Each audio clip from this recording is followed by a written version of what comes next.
Ya empieza La Hora del Museo. Historia, patrimonio, identidad y el quehacer cultural.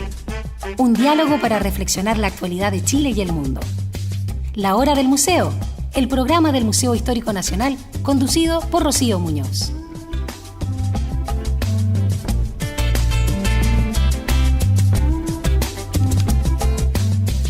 Bienvenidos, nos acompaña aquí en La Hora del Museo, el programa del Museo Histórico Nacional. Nos está escuchando la 94.5 FM, Radio Universidad de Santiago. Nos puede oír también en www.radiosach.cl. Hoy está conmigo en el sonido Alfonso Muñoz. Gracias por ponernos al aire.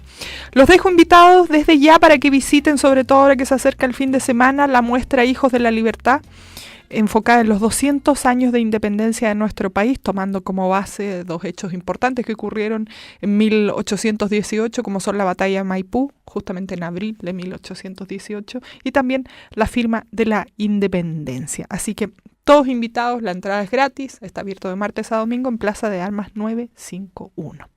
El día de hoy vamos a hablar de historia, como de costumbre en este programa, pero de una historia más particular y bastante romántica, vamos a decirlo así, ¿no? Que nos lleva a evocar una época donde parece que todo pasado era mejor. Bueno, vamos a hablar de medios de transporte, en particular el mundo del tren, y más en particular vamos a estar hablando de el tren que iba de San Fernando a Pichilemu. Vamos a conversar el día de hoy del libro Voces a toda máquina, historia social del tren de San Fernando a Pichilemu entre 1871 y 1986, toda la vida de ese trayecto. Nos va a acompañar Catherine Valenzuela Marchán. Ella es una de los dos autores que tiene este libro, también es escrito por Víctor León Donoso. Catherine es doctora en Historia, con mención en Historia de Chile por la Universidad de Chile, además especialista en siglo XX y en Historia Social, por eso este tema. Desde ya los dejo invitados para que participen para ganarse este libro, lo vamos a estar sorteando. Pueden dejarnos un mensaje en Twitter o también en nuestra página de Facebook. En ambas redes nos encuentran como La Hora del Museo. El día de hoy vamos a hacer este concurso exclusivamente a través de nuestras redes sociales. Los voy a dejar con música de la Pedro Van, la canción Forfait, y enseguida empezamos a conversar con Catherine Valenzuela sobre esta historia social del tren de San Fernando a Pichilemu.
Ya está conmigo esta mañana en el estudio Catherine Valenzuela, autora del libro Voces a toda máquina, historia social del tren de San Fernando a Pichilemu.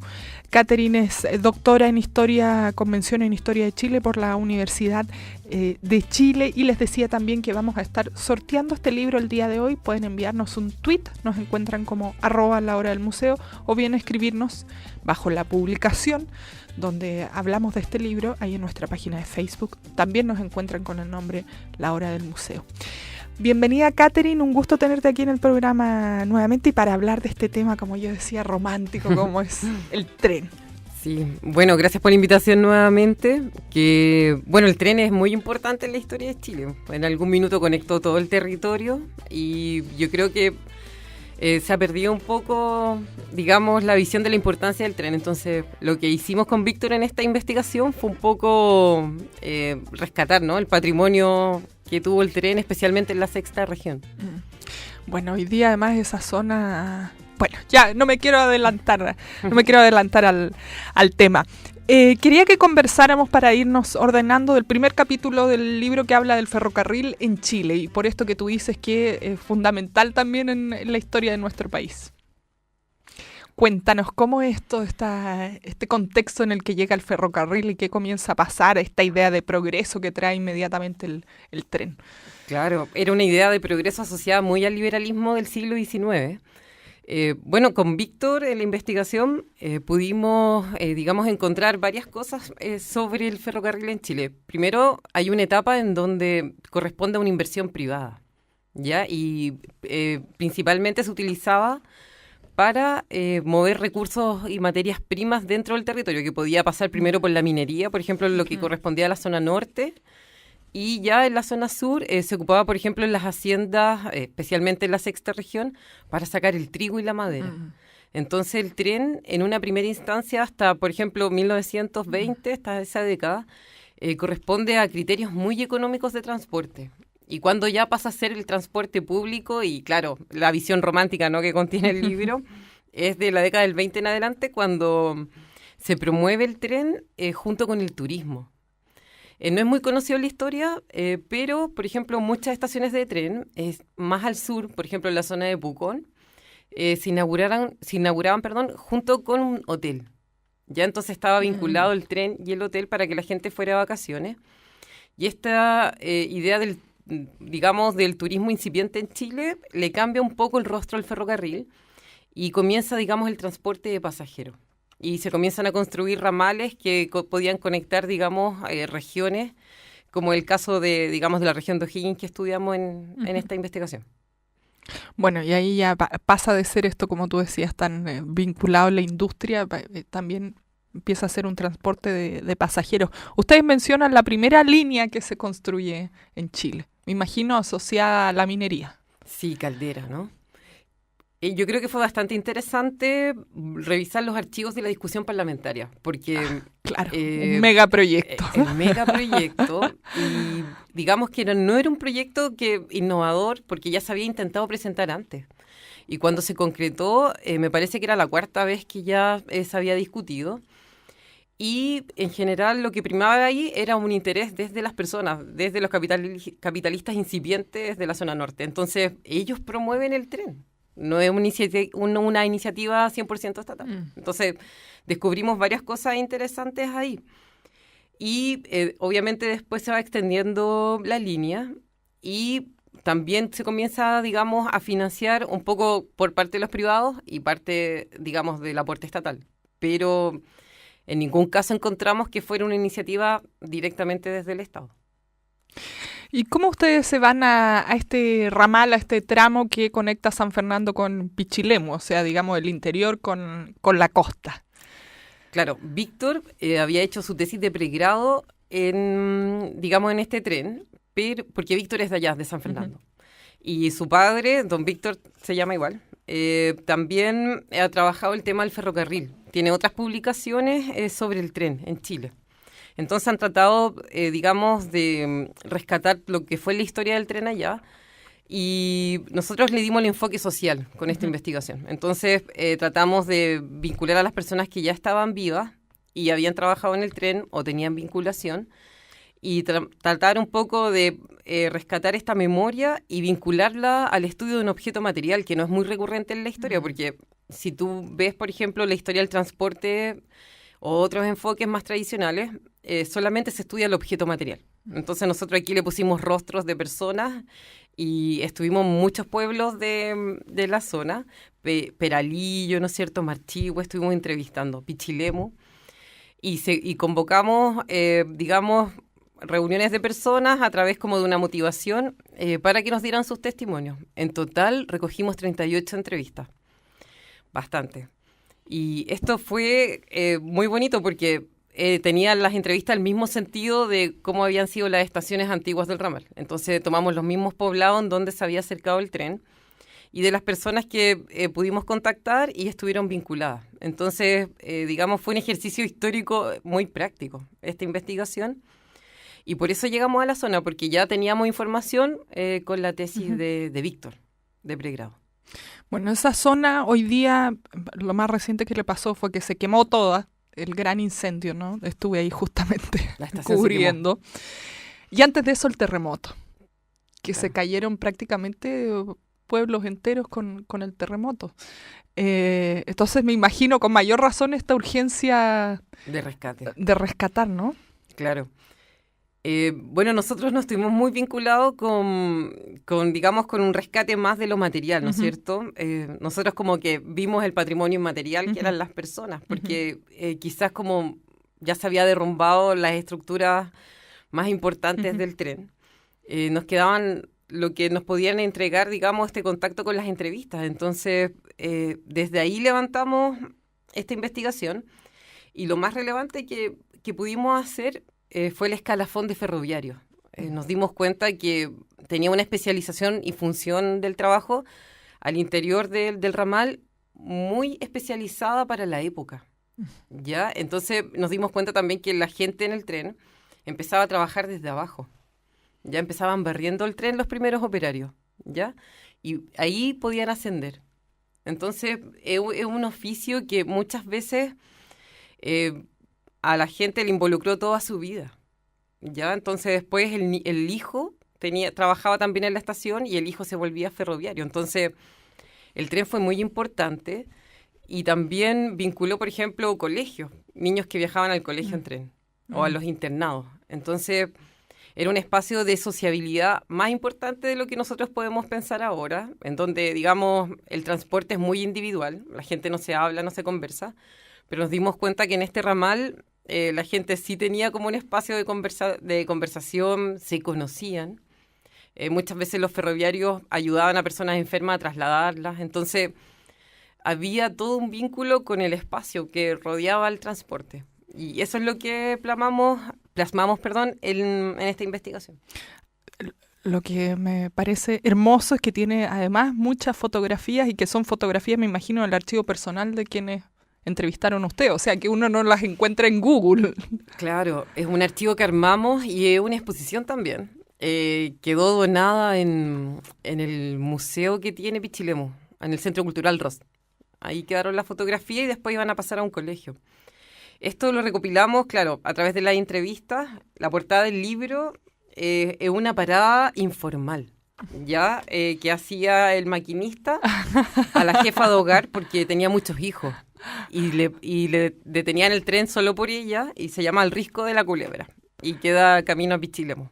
Entonces, ¿Y solo a ella le paraban o era un punto intermedio donde bajaba más gente? Solo a ella, porque vivía por ahí. Y por la cantidad de hijos, los ferroviarios se detenían a tomar ahí a la familia. Y ella está en el libro, ¿ya? También involucramos su entrevista, la conocimos y tenía harta experiencia en torno a esto. Y también es, digamos, un dato bien importante de quizás de cómo existía un vínculo más cercano con la gente, digamos, y el tren. Eso es lo que muestran las fotos, ¿no? Incluso hay una más reciente del año 86, que es el último año en que funciona, y se ve ahí todo un grupo de jóvenes en un vagón del tren.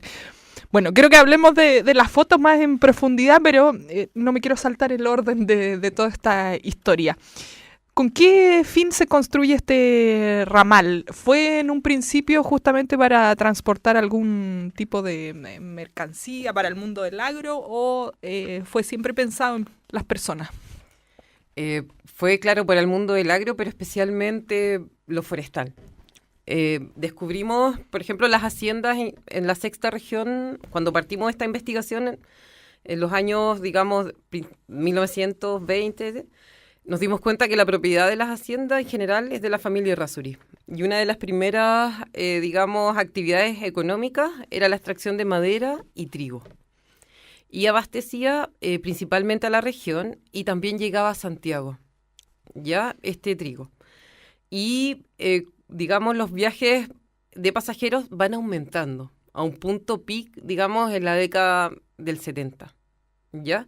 Para tener, digamos, un aumento, pero en los archivos que encontramos, digamos, del número total de pasajeros en la década del 80, y una de las razones por qué se justifica el cierre del ramal, se habla de una disminución de pasajeros, ya que este ramal no era sustentable económicamente, pero no fue tan así.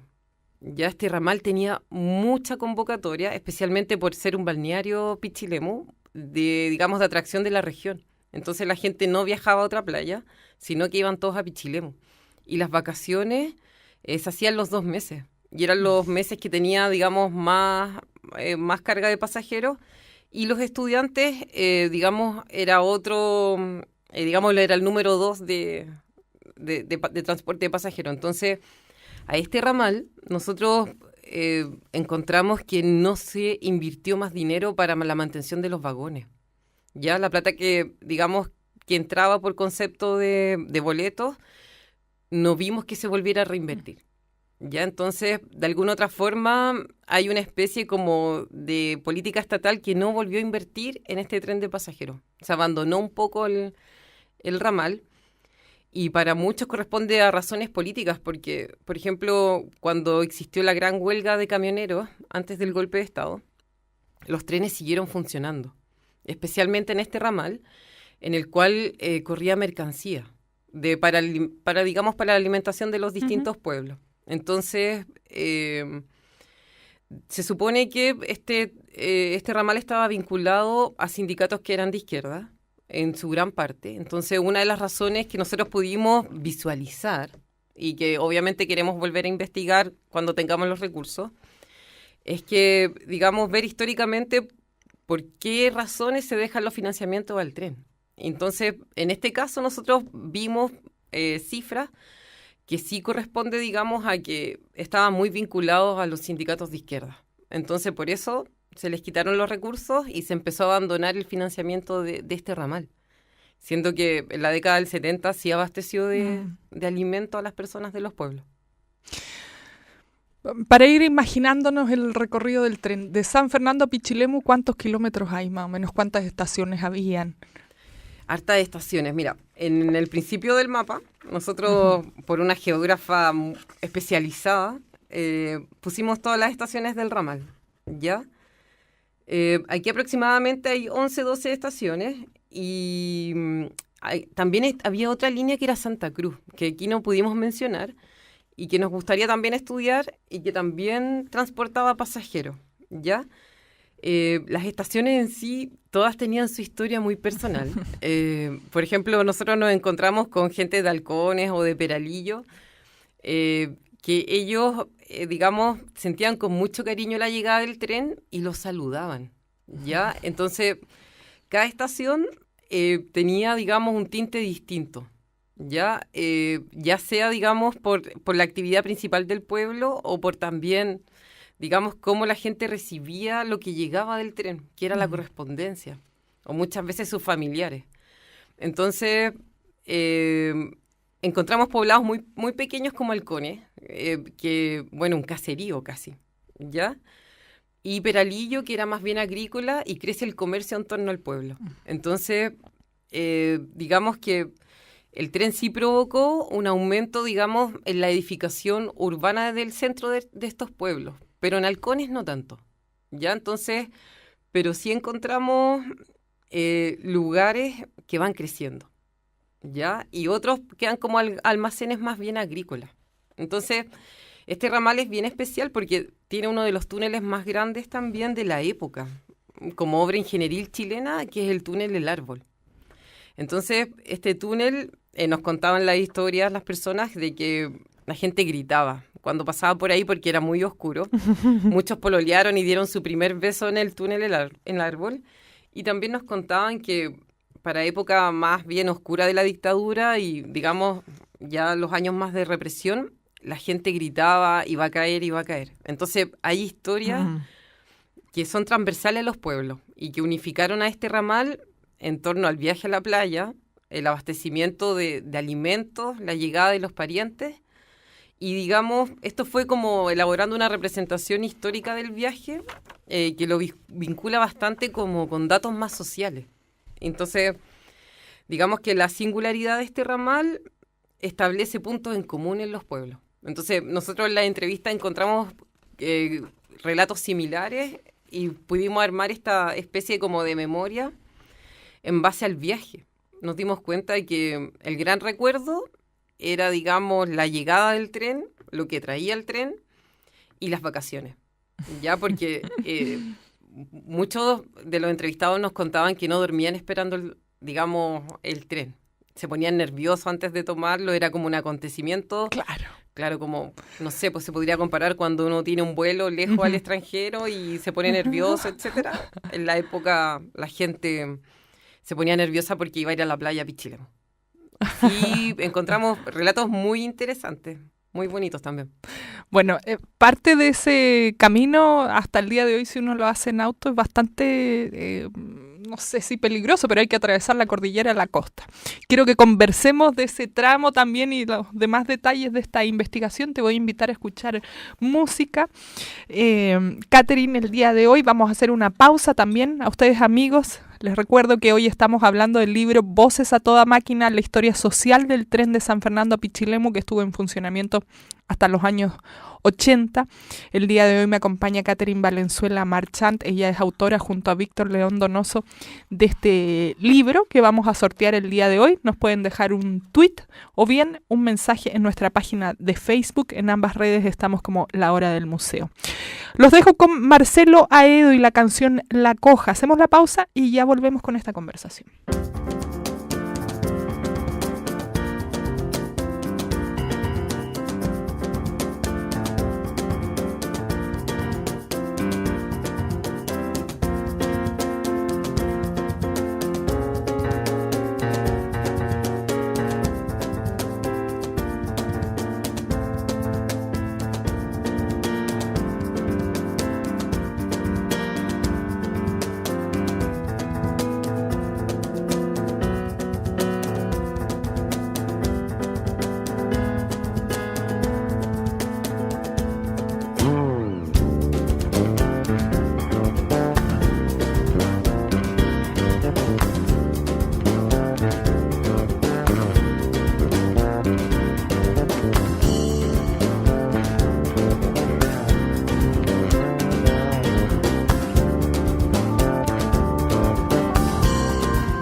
China en chino.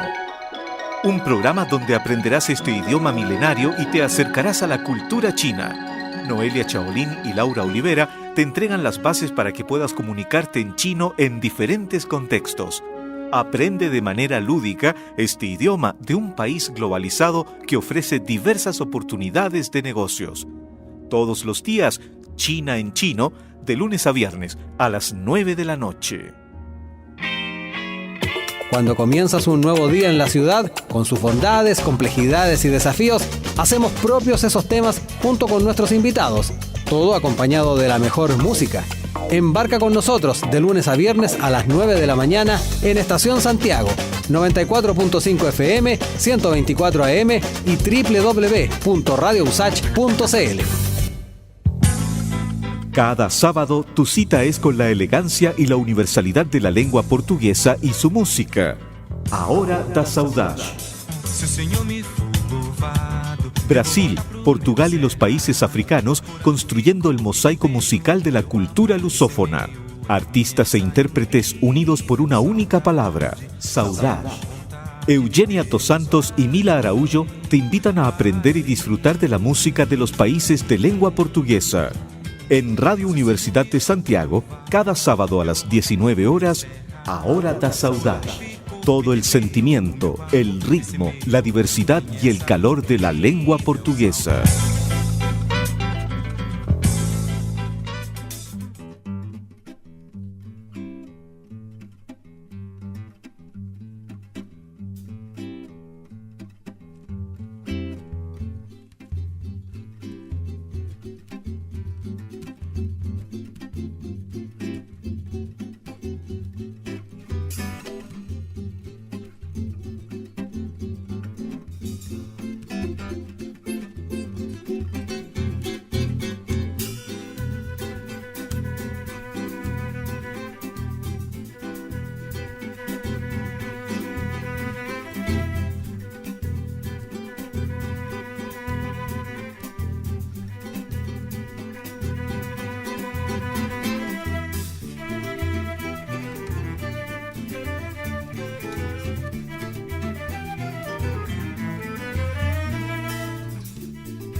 Estamos de vuelta esta mañana conversando de la historia social del tren de San Fernando a Pichilemu, este ramal en particular. Conversábamos en el bloque anterior de estas historias personales que al final arman una historia general.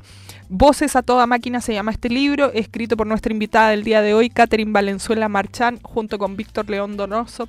Catherine es doctora en Historia por la Universidad de Chile, además su especialidad, sus investigaciones son en torno al siglo XX y a la historia social. Catherine, veníamos hablando de todas estas experiencias que la gente decía que dio su primer beso, después que era un lugar escondido y que nadie los iba a pillar y iban a poder soltar esa represión que sentían en la época de dictadura. Y yo preguntaba, ¿qué pasa con este tramo que es más peligroso, que atraviesa la cordillera de la costa?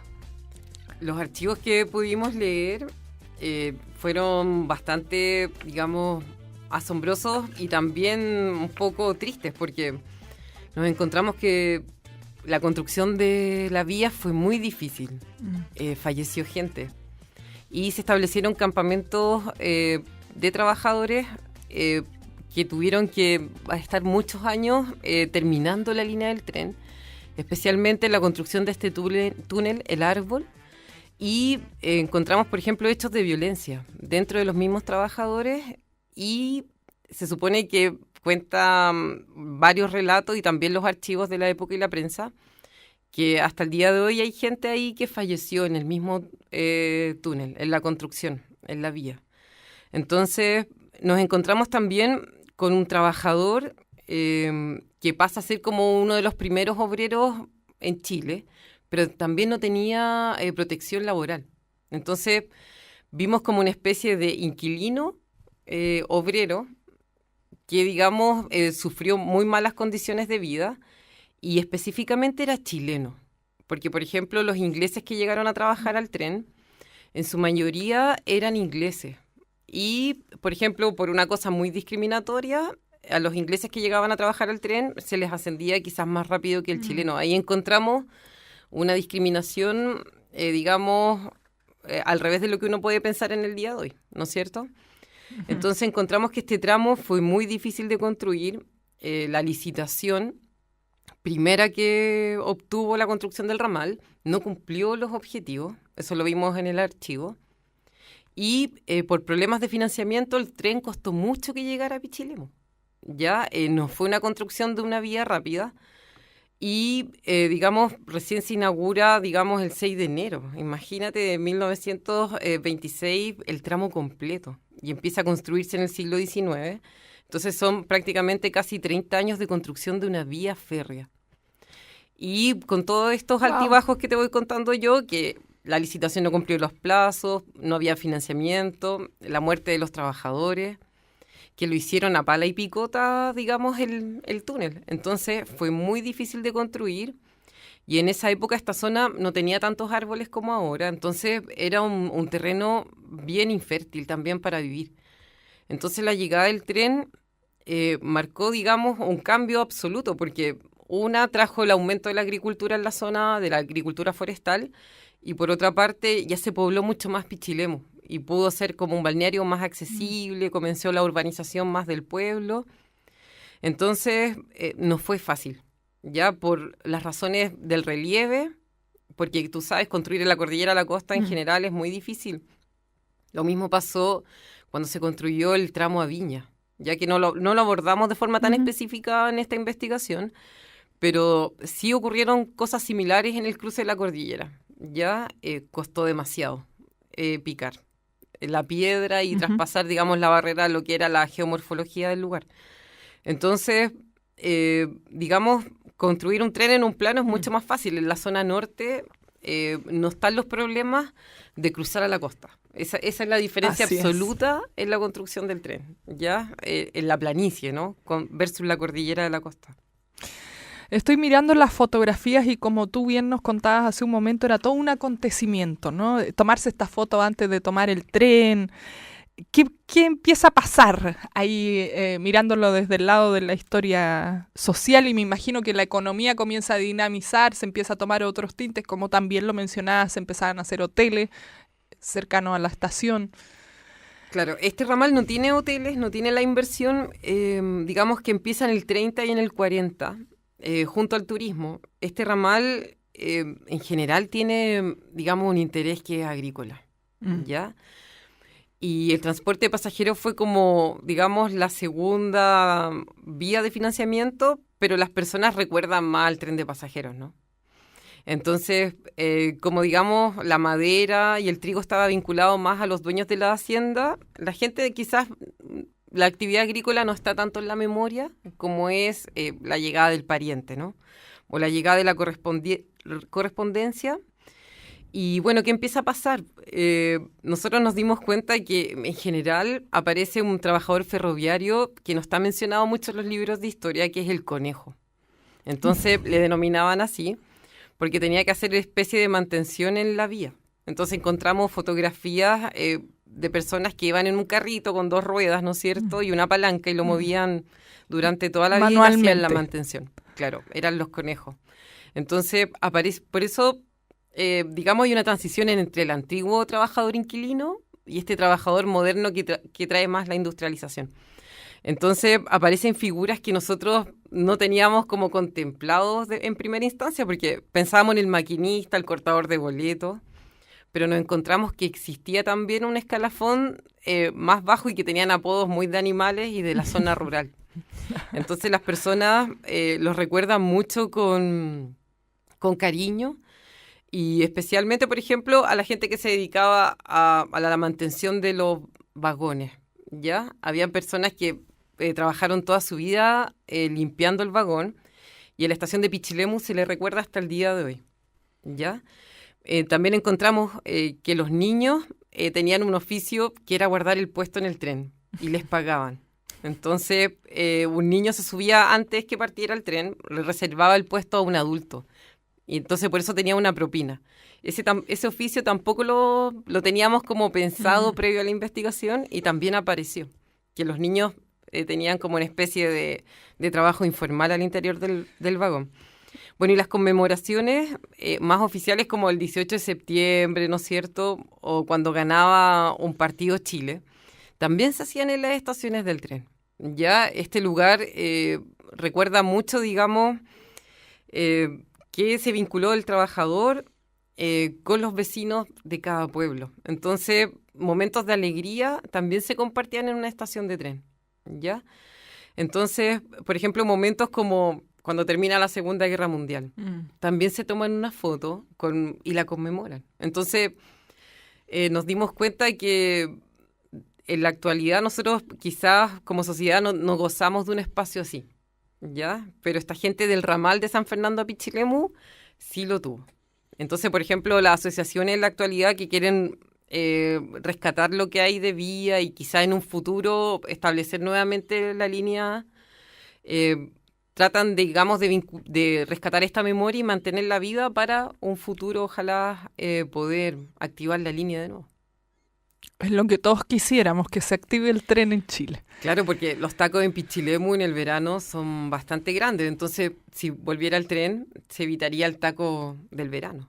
Entonces, hay hartas situaciones que podrían solucionarse con la vuelta al tren.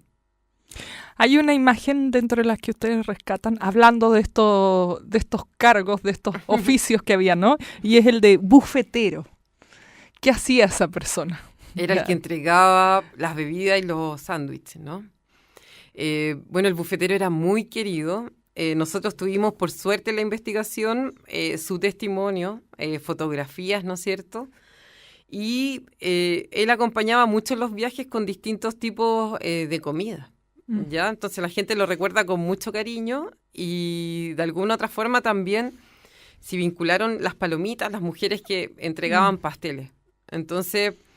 el tema de la alimentación fue más común de lo que uno pensaba, porque había alguien que administraba el alimento desde, digamos, el tren, y también la gente llevaba su alimento y lo compartía. Ya entonces, digamos, era una instancia muy comunicativa y en donde hasta el alimento, digamos, pasaba a ser algo para conversar y compartir. Sigo encantada mirando estas fotos que tiene el libro. Les recuerdo que todavía tienen tiempo para participar y poder ganarse este libro Voces a toda máquina, que relata la historia social del tren de San Fernando a Pichilemu. Bueno, yo me quiero ir acercando un poco y es lo que estábamos hablando, ¿no? Un poco a qué pasa con el servicio de tren cuando ya empieza a decaer, ¿no? Bueno, nos acercamos a los años 80. Mencionabas un poco ya en los años 70, algunos quiebres. Y ya, ¿qué empieza a pasar en los años 80? ¿Cómo es que empieza a quedar en desuso este ramal? Claro, las entrevistas nos arrojaron que la principal causa de por qué se cierra este ramal fue la mala digamos, calidad de los trenes y el deterioro que tenían, por ejemplo, hasta los vidrios. Muchos testimonios nos daban a conocer cómo de repente los viajes eran sin vidrios, entraba el frío, muchas veces gente se iba en la pisadera, muy cargados, no habían tantos vagones para la tercera clase, porque también el viaje era digamos, por clase, se pagaba un valor distinto en 3 clases. Y el deterioro de la tercera clase era el mayor. Y esto, digamos, fue el elemento en común que nos dijeron los ferroviarios, ¿ya? Los trabajadores específicamente. Ya, a modo de archivo, nos fue muy difícil encontrar archivos porque cuando se cerraron las estaciones, se los robaron. Hay gente que colecciona elementos del tren y los tienen, digamos, en bibliotecas personales o museos personales. Hay un mercado negro también del tren. Y por las fuentes que tuvimos acceso, que fueron privados, que nos facilitaron archivos de estaciones, imagínate. No están en los lugares más oficiales como nosotros podríamos pensar. Una duda sobre eso, como ¿qué documentación maneja una estación de tren? El número de pasajeros y los boletos vendidos. Sí. Y nombre de los pasajeros, quizás, no sé si se toma ese detalle o no. No tanto, pero sí la cantidad. Y ahí encontramos que en ningún momento bajó la cifra de pasajeros. Y desde Ferrocarriles se elaboró como un comunicado que la vía ya no se financiaba. ¿Ya? Entonces, lo que faltaría como abordar en esta investigación es, claro, poder recopilar estos archivos que están en manos de privados y poder establecer la verdadera razón por la que se cerró este ramal, que en general yo creo que va por una falta de inversión desde el Estado. No se invirtió más capital. Y también por otra parte está que los camioneros comenzaron a sacar los productos agrícolas y, digamos, madereros de la zona. Digamos que también por eso se le quita el financiamiento al tren. Y también están las razones ya de tercer orden, que habría que hacer otra investigación ahí, que es el tema político, ¿no? Cómo se sacó quizás a las organizaciones de izquierda del ferrocarril y con la opción del cierre del ramal, ¿ya? Porque los ferroviarios nunca estuvieron en huelga ni en paro. Ya Chile, en la época, digamos, de más alta paralización, nosotros vemos que el tren sigue funcionando de todas formas.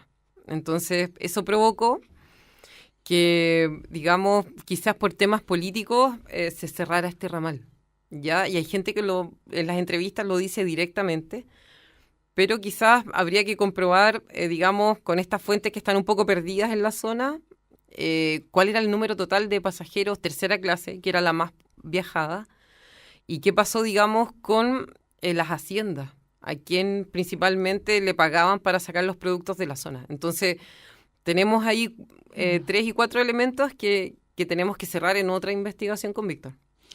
Bueno, y que son reflejo de lo que ocurrió en todo Chile, ¿no? En los años 80 cae el tren. Por ahí hubo algunos intentos en los años 90 también de mantener, pero bueno, finalmente no se pudo establecer el servicio como el que había antes, ¿no? Una caída general en pro de otros transportes como los buses o los camiones, en este caso para la mercadería, los productos de cada zona. Claro. No, es bien complejo el tema. La gente allá lo ve con mucho romanticismo. A nosotros, por ejemplo, agrupaciones de ferroviarios que llevan años trabajando en el ramal de allá y cuidando el patrimonio, Nos han dicho, por ejemplo, que esta investigación lo que les ayudó, que no era la típica visión pesimista y, digamos, post-mortem del tren, y que había rescatado quizás el lado de las personas de que estuvieron en ese ramal. Entonces nosotros le pusimos como el rostro más humano, digamos, al tren. Y también hicimos valer, digamos, un patrimonio que está en la memoria de ellos, que era como hacer los viajes así, simplemente. Eso. Ir de vacaciones, ir al colegio, ir a visitar a la familia, viajar a Santiago. ¿Cuánto se demoraba de San Fernando a Pichilemu el tren? Más o menos, no sé si te lo comentaron. Sí lo comentaron, pero 5 horas que depende del pueblo, ¿ya? Pero 5 horas. Es que eran trenes lentos, los primeros, pero acuérdate que después cambian las máquinas. Entonces habría que comparar al principio, 1926, y cómo terminaron en el 83. Pero bueno, en un inicio eran 5 horas, ¿no? Un trayecto que hoy día, no sé, en auto uno hace en sí, pues una hora, pongamos. Se detenían en la estación, bajaba gente al baño a comprar cosas. Entonces eran viajes que no tenían la rapidez o la inmediatez de hoy día. Entonces la gente se tomaba su tiempo para viajar. Era como un acto distinto. Totalmente ir de viaje, ¿no? Y no era para ir y volver al día siguiente. Exacto.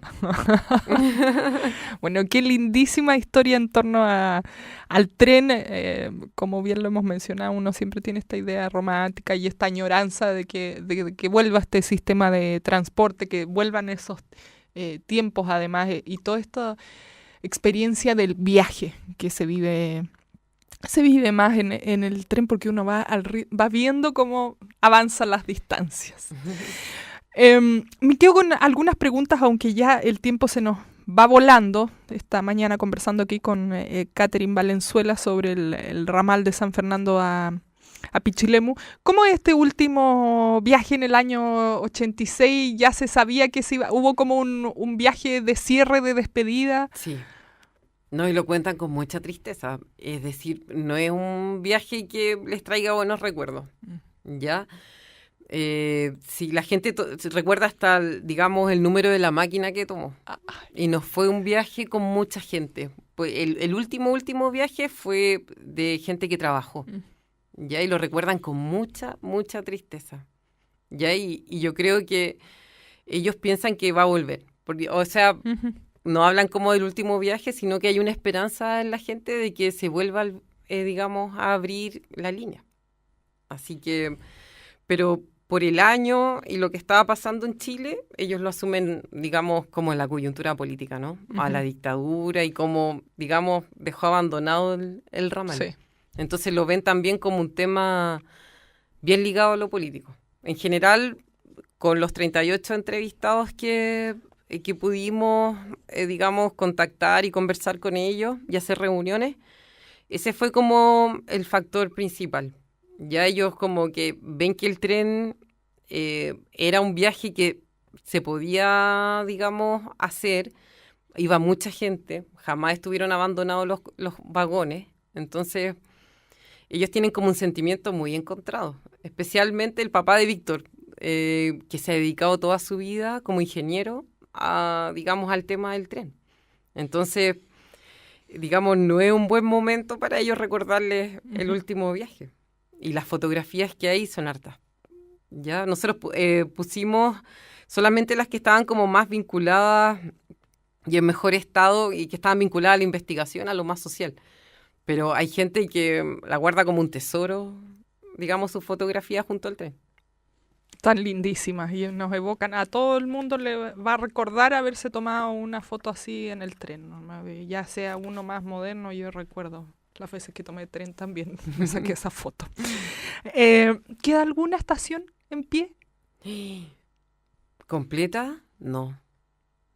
¿Abierta al público? Tampoco. Quedan solo... Que hoy día sea un lugar así que uno pueda ir a visitar. No. El esfuerzo que se hizo con el tren del vino, ¿no? Peralillo, la estación la transformó en un centro cultural hermoso. Yo creo que ahí la gente de Peralillo y, bueno, todos los que tenían quizás como más vínculo con la cultura y el financiamiento pudieron hacer ese gran, digamos, restauración que tienen de su estación. Y, pucha, la gente que pueda ir, vaya, Peralillo, y tienen, digamos, una infraestructura nueva en torno a la estación y funciona como una especie de centro cultural abierto a la comunidad. Entonces, es lo único que hay, el resto son las ruinas. Y que ustedes pueden pasar y ver y están en mal estado. Y la gente le ha sacado ya todo, hasta los rieles se han perdido. Entonces, hay una especie como de fantasma estructural en torno a la línea. Entonces, de alguna otra forma, yo creo que falta quizá inversión ahí más de patrimonial, ¿no? En infraestructura ferroviaria, resguardar algunas estaciones. Eso quizás es lo que faltaría hacer ahí. Bueno, lindísimo además todo ese camino. Sería espectacular tener un tren que llegara hasta Pichilemu y ya toda esa zona además de la Salina, toda una zona espectacular. Por último, si es que hoy no se puede andar en tren, una invitación a recorrerlo en otros medios de transporte, en auto, en bus, ir además haciendo parada en todos estos pueblos que forman parte de lo que fue este ramal de San Fernando a Pichilemu. Catherine, muchísimas gracias por haber venido a compartir esta investigación con nosotros. Gracias a ustedes por la invitación y qué bueno que a la gente conozca un poco más de este tipo de investigaciones que rescatan un momento en la historia que la gente se vinculaba más con un medio de transporte, cosa impensable hoy en día, pero pasó, ¿no?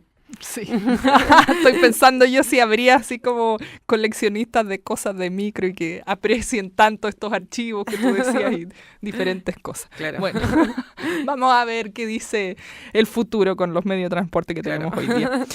Catherine, muchísimas gracias y bueno, invitados aquí, aprovechen estos últimos minutitos para participar por el libro de Catherine Valenzuela, Voces a toda máquina, que investiga la historia social del tren de San Fernando Pichilemu, que operó por última vez en 1986.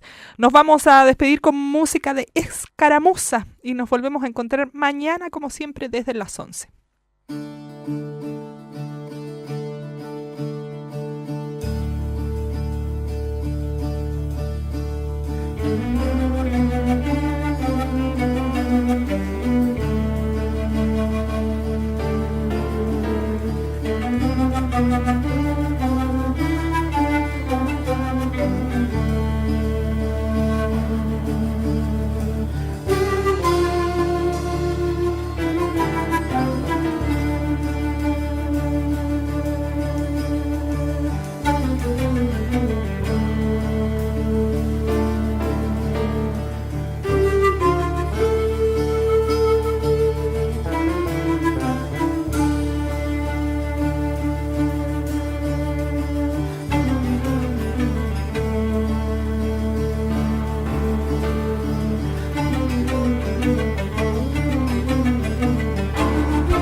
Esto fue La Hora del Museo, un viaje por la historia, el patrimonio, el arte y la cultura. El Museo Histórico Nacional y Rocío Muñoz te esperan de lunes a viernes a las 11 horas con nuevos capítulos de nuestra historia.